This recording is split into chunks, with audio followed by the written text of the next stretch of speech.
जय हिंद दोस्तों, मैं हूं विलिन चितालिया और आप देख रहे हैं the विलिन Chitalia forum. Thank you for all your likes and subscribes. आपके प्यार और प्रोत्साहन की वजह से मुझे एवरीडे एक अच्छा नया वीडियो बनाने का प्रोत्साहन मिलता है। दोस्तों, हमें बचपन से सिखाया जाता है कि सारे लोगों के साथ अच्छे रिलेशन रखना चाहिए। हमारे जो बुजुर्ग है वो कह के गए, वो बहुत सोच समझ के कह के गए। एक छोटा सा देश है इजराइल और एक बड़ा देश, उससे 70 गुना बड़ा ईरान। आज दोनों की वॉर चल रही है और वॉर में ऐसा है कि सारे टेबल्स टर्न हो गए हैं ईरान की तरफ में। मतलब बड़ा देश है, ना उनके किसी के साथ अच्छे रिलेशन है, ना उनके पास कोई मिलिट्री कैपेबिलिटी है और आज ईरान उनको दमादम ठोक रहा है। मतलब आप बिलीव नहीं करोगे दोस्तों कि ईरान के पास एयर डिफेंस सिस्टम जो थे वो डे 1 पे ही फेल हो गए। मतलब 1000 किलोमीटर दूर से एक छोटा सा देश उनको रोज टारगेट कर रहा है। और किससे कर रहा है? जो मतलब दुनिया के 5th जनरेशन एयरक्राफ्ट, सबसे एडवांस्ड एयरक्राफ्ट टेक्नोलॉजी जो F-35 कहा जाता है, जो अमेरिका ने इजराइल को दिए हुए। एवरी डे 200 ऐसे एयरक्राफ्ट इजराइल से टेक ऑफ होते हैं। ईरान में एक शहर जैसे तेहरान है, उसके ऊपर जाते हैं और तांडव मचाते हैं। दोस्तों, अभी अभी हमने इंडिया पाकिस्तान वॉर देखा, उसमें हमारी सेना ने इतना ब्रिलियंट एयर डिफेंस किया कि एक भी मिसाइल हमारे किसी आबादी वाले क्षेत्र में गिरी नहीं, और गिरी तो मिनिमल डैमेज हुआ। सोचिए, अगर अपने पास कोई एयर डिफेंस सिस्टम नहीं होता और पाकिस्तान के 400-600 ड्रोन आके हमारे शहरों पे गिरते तो क्या कैसी तबाही होती और कैसी जान माल की नुकसान होती। आज सेम हो रहा है तेहरान में। 200 high and 5th generation F-35 attack कर रहे हैं day in day out, precision pointed attacks. क्या आप बिलीव कर सकते हो? ईरान की top military brass, top defence, top leadership सारी उन्होंने एलिमिनेट कर दी है। मतलब अभी ईरान एक सरकटी मुर्गी जैसा है और उनका जो लीडर है मिस्टर खामेनी, वो एज पर रिपोर्ट्स, स्पेक्यूलेशन है, I am not right, but as per report जाके बैठा हुआ है मॉस्को में। ट्रम्प साहब ने अभी बयान दिया कि उनको पता है ये खामेनी कहां छुपा हुआ है और इजराइल को खामेनी को एग्जीक्यूट करना था, बट ट्रम्प का कहना है कि हमने उनको ये परमिशन नहीं दी, हमने उनको रोका हुआ। दोस्तों, ईरान जैसा बड़ा मुल्क जो इतने सालों तक सबको डरा के मिडिल ईस्ट में रखा कि हमारे पास न्यूक्लियर वेपन्स है, आज उसका सिस्टमैटिकली डिग्रेड हो रहा है एवरी डे बाय डे। और उसके कारण क्या है? कारण ये है कि उन्होंने अपने वेट के अबव जाके पंच करने की कोशिश की। उन्होंने किसी के साथ डिप्लोमेटिक रिलेशन नहीं रखे। आज दुनिया में कोई भी उनके फेवर में बोलने को तैयार नहीं। जो अरब मुस्लिम देश है, जिनका वो ब्रदरहुड इस्लामिक देश कहते हैं, वो भी आज उनके सपोर्ट में नहीं आ रहे, क्योंकि उनको पता है कि भाई ये ईरान एक रोग नेशन बनते जा रहा था, जो एक ना खुद के लिए बट पूरे मिडिल ईस्ट के लिए एक खतरा बनते जा रहा था। और इजराइल की ये प्रीएम्प्टिव स्ट्राइक्स है for not allowing Iran to develop a nuclear weapon. दोस्तों, अगर ईरान के पास न्यूक्लियर वेपन आता है तो वो तो खुला कहते हैं कि हम इसे इजराइल को वाइप आउट करने के लिए यूज करेंगे।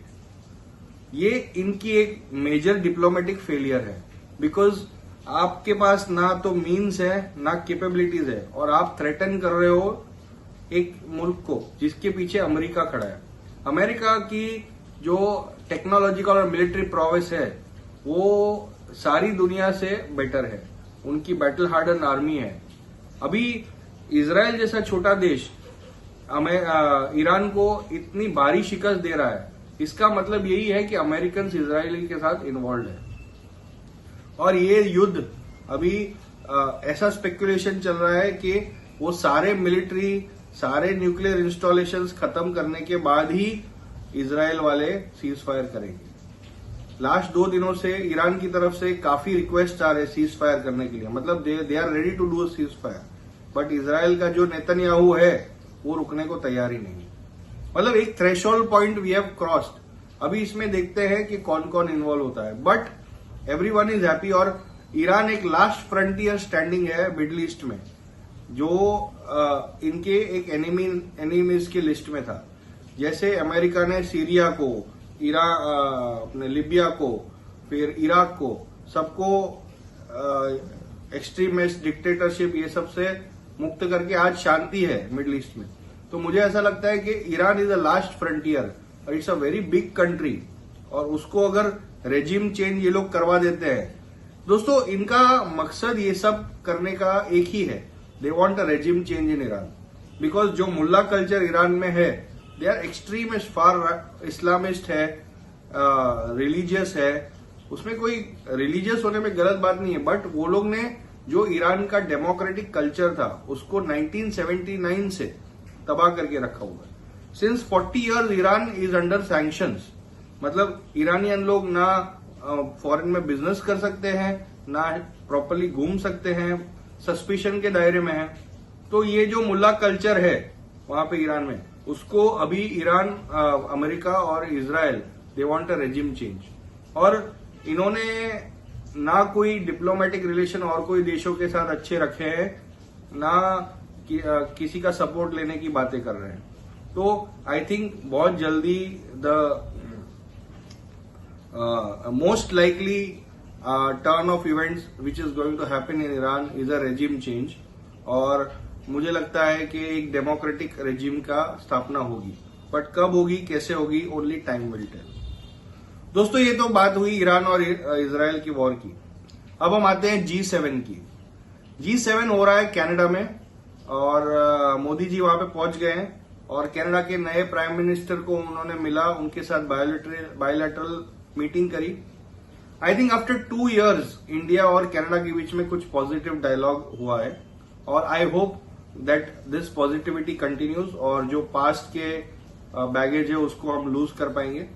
बिकॉज दोस्तों जब इतने बड़े देशों में तनाव होता है तो भुगतना पड़ता है हमारे और आपके जैसे आम नागरिकों को।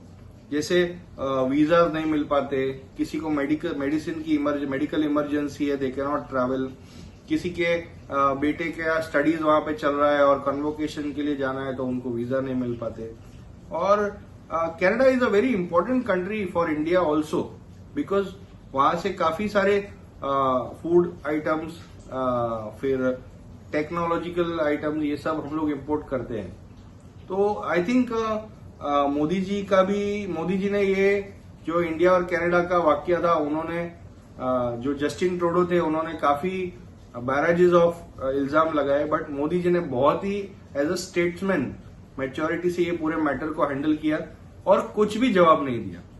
The best thing about Modi ji आज उनकी डिप्लोमेसी, जैसे वो हैंडल करते हैं, बड़े बड़े देशों को घुटने पे लाके खड़ा करते हैं। मोदी जी और एस जयशंकर जी जो हमारे एक्सटर्नल अफेयर्स मिनिस्टर है, उन्होंने इतनी ब्यूटीफुल डिप्लोमेसी और इतनी beautiful foreign policy carve out की है कि आज इंडिया एक बाजू रशिया और चाइना से भी अच्छे रिलेशन रखता है, एक तरफ अमेरिका, इजराइल भी उनका दोस्त है, ईरान के साथ भी हमारे डिप्लोमेटिक रिलेशंस बहुत अच्छे हैं। ईरान में एक पोर्ट हमने बनाया है इंडिया ने, जिसका नाम है चाबार पोर्ट, वो इंडियन कंपनीज ने पूरा इरेक्ट किया है, ऑपरेट करते हैं, और वहां पे भी हमारी काफी अच्छी प्रेजेंस है ईरान में। तो मोदी जी की लास्ट 10 to 11 इयर्स में जो डिप्लोमेसी है, उससे हम काफी पूरे वर्ल्ड में अपना इन्फ्लुएंस फैला सके हैं।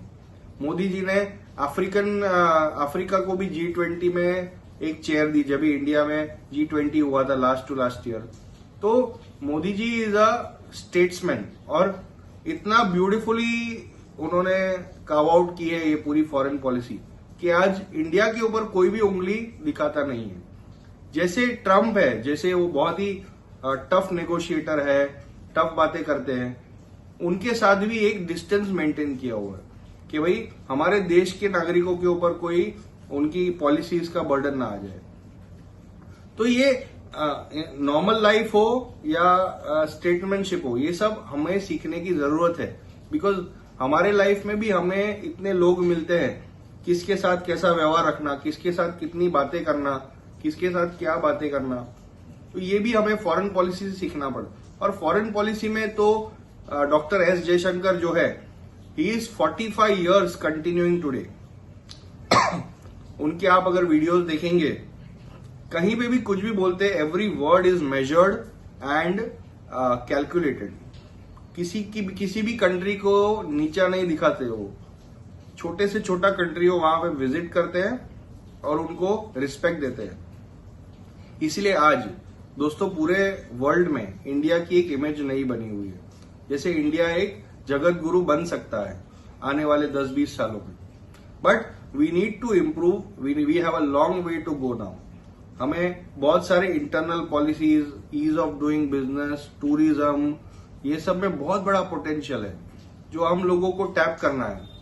ऑफ कोर्स थोड़ी गवर्नमेंट की भी हेल्प चाहिए होगी, बट रियल देश क्या होते हैं? रियल देश उनके लोग होते हैं। जैसे फॉर एग्जांपल आज इजराइल 70-80 लाख की आबादी है और वो लोग अपने से 10 गुना बड़े देश को भी भारी पड़ रहे हैं। इसको बोलते हैं punching above its weight. India का तो ट्रू पोटेंशियल अभी तक खुला नहीं है दोस्तों। अगर 10 मिलियन का छोटा सा यूके आइलैंड इंडिया की बराबर इकोनॉमी आज चला सकता है, तो आप सोचिए दोस्तों कि 150 करोड़ लोग, 1500 मिलियन लोग हमारे देश में, अगर वो अपनी ट्रू कैपेबिलिटी पे काम करे तो ये देश कहां से कहां पहुंच सकता है। मोदी जी हमें वो पोटेंशियल अनलॉक करने के लिए सिखा रहे हैं। और मुझे भी ऐसा लगता है कि 25 इयर्स आजादी के 100 साल बाद 2047 में इंडिया को अगर हमें एक डेवलप्ड कंट्री बनाना है तो हमें नागरिकों को भी अपना रोल निभाना पड़ेगा। बिकॉज आप कहीं पे भी वर्ल्ड में जाते हैं तो आप अपने देश को अपने अंदर लेके जाते हैं और आप अपने देश की एक छवि बनाते हैं। तो यही चीज हमें आगे कंटिन्यू करनी है। और मोदी जी जहां पे भी जाते हैं वहां पे इंडियंस को मिलते हैं, उनका थैंक यू बोलते हैं। बिकॉज हमारे जो इंडियंस बाहर गए हुए हैं उन्होंने ये देश की एक छवि बनाई है। Because they abide by the rules of law, they are good citizens, they are contributing to whichever country they are staying in, and they have maintained a good reputation there. जो भी सेकेंड थर्ड जनरेशन इंडियंस है, Indian immigrants है, उन्होंने जहां पे भी गए को जो भी देशों में, वहां पे अपना नाम बनाया हुआ है और वहां की इकोनॉमी में दे आर पॉजिटिव कंट्रीब्यूटर्स। जैसे अमेरिका में लीजिए, इंडियन अमेरिकन है, they are a very successful community. वो लोग सेविंग्स करते हैं, उनकी एवरेज एनुअल इनकम वहां के लोकल सिटीजन से डबल है। तो they are a community which stand aside. तो the local population appreciates Indians. तो दोस्तों आज हम लोग ये वीडियो यहीं पे समाप्त करेंगे। आज बारिश है बंबई में और अच्छा वेदर है, we are all enjoying, and wherever you are keep posting in the comments. और अगर आपके कुछ सवाल है वो भी मुझे कमेंट्स या मेल पे करिए, हमारा मेल आईडी भी यहाँ पे लिखा हुआ है। तो थैंक यू गाइज, जय हिंद एंड स्टे ब्लेस्ड।